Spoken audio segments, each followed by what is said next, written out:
Ehtiyatlı olaq, planetlərin, bürclərin bizə karmik və retro təsiri aktivləşə bilər. Biraz qəribə bir günlər keçidə bilərik. 17 iyundan 18 iyuna keçən gecə həm retromuz, həm də karmik gecə sayılır. Keçmişdən gələcəyə doğru nə etmişiksə, hamısı bir-bir qarşımıza çıxa bilər və yaşaya bilərik.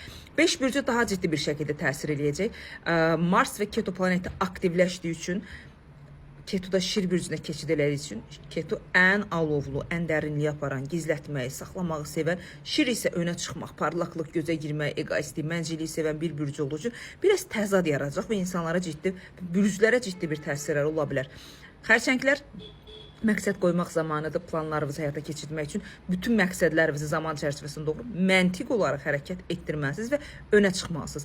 Dolçular seçim etməlisiniz, ailə və sevgi şəxsiyyətlə bağlı. Bu maddisal seçim deyil.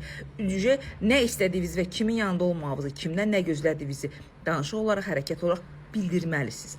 Qoçlara gələndə hər şey bağışlama zamanıdır. Evrən silmə zamanıdır və hər şey keçmişin karmikləri, keçmişin yarımçıqları, keçmişin problemlərini silib özünüzü yeniləmə zamanına keçməlisiniz. Tərəzilərə gələndə isə pul hesablama mexanizmini beyninizdə qurmalısınız. Artıq kredit borcularınız, maddisal problemlərimiz bitirməliyik. Çünki bu sizi karmik olaraq daha da dərinliyə, quyu vəziyyətinə sala bilər və əkizlərə gələndə. Burada ən gözəl dərs alacaqsınız. İşlərinizi başqalarına tapşırırsınız, özünüzü yeniləyirsiniz, özünüzü güncəlləyirsiniz və belə deyim də, özünüzü yormadan istirahət və yaxud da özünüzü yeni bir alanda köməkçiniz və yaxud da özünüzün yerinə başqa bir insanı qoyacağınız əkizlər, yəni özünüzün oxşarını yaratma zamanıdır. Bütün gücləri ona göndərməlisiniz və rahatlıq etməlisiniz. Əslinə baxanda çox gözəl bir zamandayıq, amma bizim retro ilə karmik zonanın aktivləşməsi böyük bir boşluq yarada bilər. Biraz buna fikir veririk.